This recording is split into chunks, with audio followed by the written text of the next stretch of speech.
11 minutes. That's all Argentina had left. 2 goals down. Messi had already missed a penalty, and a YouTuber in an Egypt shirt was standing behind the goal trying to distract the greatest footballer of his generation. Around the world, millions were already preparing Argentina's obituary. What happened next became one of the most extraordinary nights in World Cup history. 15 minutes in, Yasser Ibrahim headed Egypt into the lead. Then came the penalty. Messi, 7 goals in this tournament, 39 years old, playing the World Cup of his life, placed the ball on the spot. IShowSpeed moved behind the goal. Ronaldo superfan, Egypt shirt, screaming, waving. He had predicted on camera hours earlier that Messi would get a penalty and he would be there to distract him. Messi ran up. Schobert dived left. The ball went straight at him. Saved. It was Messi's second penalty miss of this entire World Cup. The first player in tournament history to miss 2 penalties in the same edition. And Egypt was still winning. But before Argentina's comeback, there was another moment that still divides opinion. The 62nd minute. Mohamed Salah slipped Mostafa Zico through on goal. A brilliant finish. His shirt came off in celebration. Egypt thought they were 2-0 up against the defending world champions. Then VAR intervened. The referee walked to the monitor. Seconds passed. The goal was gone. A foul in the build-up, on the other end of the pitch, almost 100 yards from where the ball ended up in the net. Broadcasters couldn't believe it. Former referees questioned whether VAR had overstepped entirely. Egypt's manager called it an injustice. The Egyptian Football Association filed an official complaint the following day. And here is the question that still lingers. If that goal had stood, Egypt 2-0 up, an hour played, does the comeback even happen? Does Messi score the equaliser? Does Fernandes score the 3,000th goal in World Cup history in the 93rd minute? We will never know. But in Cairo and across a continent that was watching, many people believe the match was decided not by Argentina's brilliance, but by a decision that should never have been made. Then came the moment that should have buried Argentina. Then Mostafa Zico scored anyway, a clean, composed finish in the 67th minute. 2-0. Across the continent, from Cairo to Casablanca, televisions were on. Egypt were at their first round of 16 in history. Morocco were already in the quarter-finals.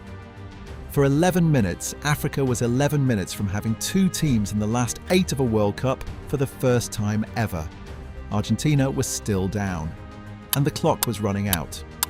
Here is the question this match forces you to ask. Why does Argentina never seem beaten until the final whistle? It is not mythology. It is a pattern. The 1986 World Cup Maradona, the hand of God, the goal of the century, a man carrying a nation on his back.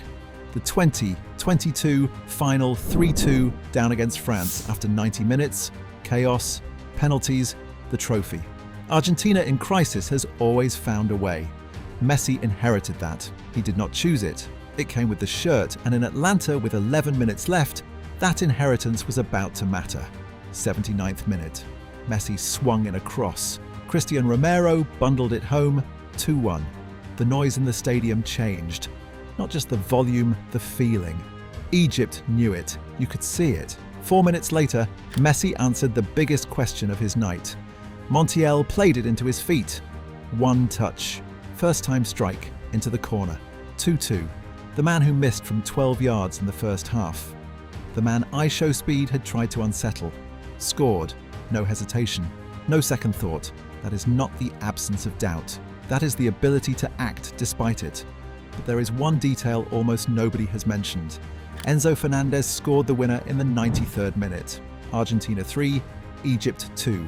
It was the 3,000th goal in World Cup history. Of all the players, all the moments, nearly a century of this tournament. Number 3,000 belonged to Argentina. In a comeback, in injury time, in a match they should have lost. Some things are too perfectly written to have been planned. Did Argentina win this? Or did Egypt lose it? Egypt had chances to put the game beyond doubt before the comeback started. The disallowed goal was real controversy. Argentina were poor for long stretches. Their greatest player had to be saved by teammates before saving himself. But here is the uncomfortable truth. Argentina have been here before, many times. They go to the edge, look over it, and come back. Whether that is mentality, experience, belief, or the particular quality of this squad, nobody can say for certain. What they can say is this: it keeps happening. Argentina are through. But survival is not enough. Not for defending champions, not for Messi in what may be his final tournament, not for a country that expects everything. The quarter-final will not offer a 93rd minute rescue. What happened in Atlanta, the penalty miss, the comeback, the 3,000th goal, eye-show speed behind the post, will be talked about for years. But the tournament is not interested in stories. It is interested in results. Argentina have one more chance. The night they refuse to die is over. What they do with the life they have left, that is the story still being written.